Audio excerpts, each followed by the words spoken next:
ଅନୁଗୁଳ ପୁଲିସକୁ ଏକ ବଡ଼ ସଫଳତା। ଗତକାଲି ଏକ 5 ଜଣିଆ ଡକାୟତ ଗ୍ୟାଙ୍ଗକୁ ଅନୁଗୁଳ ଜିଲ୍ଲା ପୁଲିସର ସ୍ପେଶାଲ ସ୍କ୍ୱାଡ୍ ହଣ୍ଡପା ଥାନା ପୁଲିସ ଯାହା ଅଛି ହଣ୍ଡପା ଥାନା ନିକଟ 55 ନମ୍ବର ଜାତୀୟ ରାଜପଥ ଚୁଲିଆପୁର ଜଙ୍ଗଲ ନିକଟରେ ଏନକାଉଣ୍ଟର କରିଛନ୍ତି। ମୁଁ ସହଯୋଗ କରିବି ଦେଖେଇବେ କି ଡକାୟତ ମାନେ ଗୋଟିଏ କାରରେ ଗତକାଲି ସନ୍ଧ୍ୟାବେଳେ ତାଳଚେରର ହାଟତୋଟା ଅଞ୍ଚଳକୁ ଆସିଥିଲେ। ହାଟତୋଟା ଅଞ୍ଚଳକୁ ଆସି ବାଲାଜୀ ଫିଲିଗ୍ରି ନାମକ ଏ ଯେଉଁ ସୁନା ରିଫାଇନାରୀ ଦୋକାନ ଅଛି ସେ ରିଫାଇନାରୀ ଦୋକାନକୁ ପଶିଥିଲେ 3 ଜଣ ଡକାୟତ। ସେମାନେ ନିଜକୁ ଇନକମ ଟ୍ୟାକ୍ସ ଅଫିସର ଏବଂ ଭୁବନେଶ୍ୱରରୁ ଆସିଥିବା ପୁଲିସର ପରିଚୟ ଦେଇଥିଲେ। ପରିଚୟ ଦେବା ପରେ ସେମାନେ ଦୋକାନ ଯାଞ୍ଚ ହେବ ବୋଲି କହିଥିଲେ। ଦୋକାନ ଯାଞ୍ଚ ପରେ ସେମାନେ ପାଖାପାଖି ତଳା ଯାଇଥିବା 250 ଗ୍ରାମ ସୁନାକୁ ନେଇ ଚମ୍ପଟ ମାରିଥିଲେ। ଏଥିସହିତ ଜଣେ କର୍ମଚାରୀଙ୍କୁ ମଧ୍ୟ ସେ ଗାଡ଼ିରେ ବସାଇ ଆଣିଥିଲେ। କର୍ମଚାରୀ ଜଣଙ୍କୁ ଅନୁଗୁଳ କାଲଟାକ୍ସ ଛକ ନିକଟରେ ଛାଡ଼ିଦେବା ପରେ ମାଲିକ ତାଳଚେର ଥାନାରେ ଅଭିଯୋଗ କରିଥିଲେ। ଅଭିଯୋଗକୁ ଭିତ୍ତି କରି ଯେତେବେଳେ ତାଳଚେର ଥାନା ଅଧିକାରୀ ଅନୁଗୁଳ ଏସ୍ପିଙ୍କୁ ଜଣାଇଥିଲେ, ଏସ୍ପି ସାରା ଜିଲ୍ଲାର ଯିଏ ଅଛି ଯିବା ଆସିବା ପଏଣ୍ଟ ଗୁଡ଼ିକୁ ନାକା କରିଥିଲେ। ନାକା କରିବା ପରେ ଯାହା ସ୍ପଷ୍ଟ ହୋଇଥିଲା କି ସେମାନେ ସମ୍ବଲପୁର ଅଭିମୁଖେ ଯାଉଛନ୍ତି। ବର୍ତ୍ତମାନ ସହଯୋଗୀ ସେଇ ଦେଖାଉଛନ୍ତି ସେଇ ଖୋଖା ଗୁଡ଼ିକ, ଯେଉଁ ଖୋଖା କି କାଲି ଏକ୍ସଚେଞ୍ଜ ଅଫ୍ ଫାୟାର ହେଇଥିଲା ପୁଲିସ ଏବଂ ଅପରାଧୀଙ୍କ ମଧ୍ୟରେ ଯେଉଁ ଏନକାଉଣ୍ଟର ହୋଇଥିଲା, ଏନକାଉଣ୍ଟର ସମୟରେ ସେଇ ଖୋଖା ଗୁଡ଼ିକ ମିଳିଥିଲା। 2ଟି ପିସ୍ତଲ ମିଳିଥିଲା। ସେମାନେ ଜୋତା ଏବଂ ଚପଲ ମଧ୍ୟ ଛାଡ଼ି ପଳେଇଥିଲେ। ଜୋତା ଚପଲ ଛାଡ଼ି ପଳେଇବା ପରେ ଆଜି ବର୍ତ୍ତମାନ ଘଟଣାସ୍ଥଳରେ ସାଇଣ୍ଟିଫିକ ଟିମ୍ ପୁଲିସ ପହଞ୍ଚିଛନ୍ତି। ତନ୍ନ ତନ୍ନ କରି ଘଟଣାସ୍ଥଳକୁ ଯାଞ୍ଚ କରୁଛନ୍ତି। ମୋ ସହଯୋଗୀ ଦେଖାଉଛନ୍ତି ଯେଉଁ ପିସ୍ତଲ ପଡ଼ିଥିବା ସ୍ଥାନଟି, ସେଠି ଯେଉଁ ପିସ୍ତଲଟି ପଡ଼ିଛି, ଚପଲ ଗୋଟିଏ ହଳ ଚପଲ ପଡ଼ିଛି, ସେ ହେଉଛି ଅପରାଧୀମାନଙ୍କର। ଅପରାଧୀମାନେ ପାଖାପାଖି 5 ଜଣ ଥିଲେ। ସେଥିମଧ୍ୟରୁ 2 ଜଣଙ୍କୁ ପୁଲିସ ଏନକାଉଣ୍ଟର କରିଥିଲା। ସେମାନେ ବର୍ତ୍ତମାନ ହସ୍ପିଟାଲରେ ଚିକିତ୍ସିତ ହେଉଛନ୍ତି। ଅନ୍ୟ 2 ଜଣଙ୍କୁ କାବୁ ମଧ୍ୟ କରିଥିଲା। ଜଣେ ଫେରାର ମଧ୍ୟ ହୋଇଯାଇଥିଲେ। ପୁଲିସ ପାଇଁ ଏହା ଏକ ବଡ଼ ସଫଳତା ଥିଲା। ପୁଲିସ ପାଇଁ ସଫଳତା, ପୁଲିସ ସଫଳତା ପାଇବା ପରେ ବର୍ତ୍ତମାନ ଯାହା ଘଟଣା ଅଛି, ଘଟଣା ଅଲଗା ଏକ ମୋଡ଼ ନେଇଛି। ଯିଏ ଫେରାର ହୋଇଯାଇଛନ୍ତି ତାଙ୍କୁ ପୁଲିସ କେବେ ଧରିବ, ସେ କେଉଁଠିକାର ଏହା ଜଣାପଡ଼ିନାହିଁ। କିନ୍ତୁ ଯେଉଁ 4 ଜଣ ଅପରାଧୀ ଅଛନ୍ତି, 2 ଜଣ ଯାହାକୁ ଏନକାଉଣ୍ଟର କରାଯାଇଛି ସେମାନେ ହେଉଛନ୍ତି ମହାରାଷ୍ଟ୍ର ଅଞ୍ଚଳର। ଅନ୍ୟ ଡିଟେନ୍ ହୋଇଥିବା 2 ଜଣ ମଧ୍ୟ ମହାରାଷ୍ଟ୍ର ଅଞ୍ଚଳର।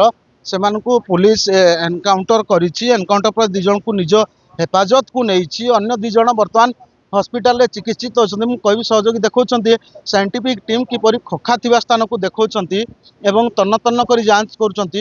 ଆମ ସହିତ ଅଛନ୍ତି ହଣ୍ଡପା ଥାନା ଅଧିକାରୀ ରାଜେଶ ଶତପଥୀ। ଆମେ ତାଙ୍କର ପ୍ରତିକ୍ରିୟା ନେବା। ସାର୍, କ'ଣ କହିବେ? କାଲି ଯେଉଁ ଏନକାଉଣ୍ଟର ହେଇଥିଲା, କେତେବେଳେ ଏନକାଉଣ୍ଟର ହେଇଥିଲା ଆଉ ଏନକାଉଣ୍ଟର କ'ଣ ସବୁ କିପରି ଭାବରେ ଏନକାଉଣ୍ଟର?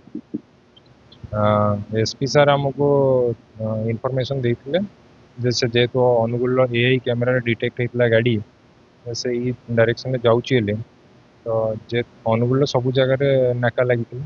କିନ୍ତୁ ଆମ ନାକା ଯେହେତୁ ସେମାନେ ଏଇ ଡାଇରେକ୍ସନରେ ଯାଉଥିଲେ, ଆମ ନାକା ପଏଣ୍ଟ କ୍ରସ୍ କଲା ପରେ ଆମ ପୋଲିସର ଗୋଟେ ଟିମ୍ ତାକୁ ଗୋଡ଼େଇ ଗାଡ଼ିକୁ ଅଟକେଇଲେ। ବାକି ଟିମ୍ ପଛରେ ଥିଲେ, ସେମାନେ ଦୌଡ଼ିବାକୁ ଚେଷ୍ଟା କରିବା ସମୟରେ ତାଙ୍କୁ ଗୋଡ଼େଇଲା ବେଳେ ସେମାନେ ଏଇ ଜଙ୍ଗଲ ପାଖରେ ଆସି ଫାୟାରିଂ କରୁଥିଲେ ପୋଲିସ।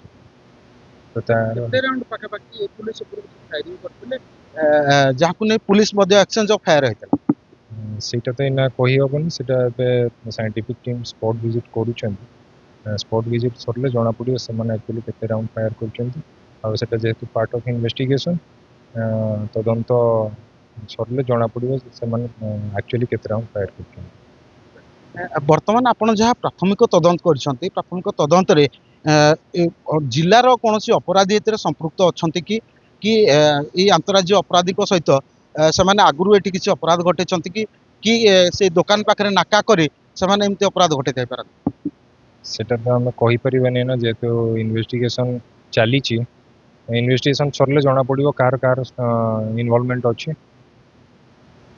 ଦେଖନ୍ତୁ, ଆଇଆଇସି ଯାହା କହିଲେ କି ଘଟଣାର ପ୍ରାଥମିକ ତଦନ୍ତ ଚାଲିଛି, ତଦନ୍ତରେ କିଛି ନିର୍ଯାସ ବାହାରି ନାହିଁ। ତଦନ୍ତ ସରିବା ପରେ ପ୍ରକୃତରେ ଜଣାପଡ଼ିବ ଏଇ ଯେଉଁ ଆନ୍ତଃରାଜ୍ୟ 5 ଜଣ ଡକାୟତ ଅଛନ୍ତି ତାଙ୍କ ସହିତ ସ୍ଥାନୀୟ ଅଞ୍ଚଳରୁ ହଉ କି ଅନୁଗୁଳ ଜିଲ୍ଲା ଅଞ୍ଚଳରୁ ହଉ କୌଣସି ଅପରାଧୀ ସମ୍ପୃକ୍ତ ଅଛନ୍ତି କି, ଏଇ ଅପରାଧୀମାନେ ଆଗରୁ ଅନୁଗୁଳ ଜିଲ୍ଲାରେ କିଛି ଅପରାଧ କରିଛନ୍ତି କି, ବା ଏଇ ଯେଉଁ ଦୋକାନଟି ଥିଲା ଦୋକାନରୁ ଯେଉଁ ସୁନା ସେମାନେ ଲୁଟପାଟ କଲେ, ନିଜକୁ ଇନକମ ଟ୍ୟାକ୍ସ ଅଫିସର ଏବଂ ପୁଲିସର ପରିଚୟ ଦେଇ ସେମାନେ ଆଗରୁ ସେଇ ଦୋକାନକୁ ନାକା କରିଥିଲେ କି?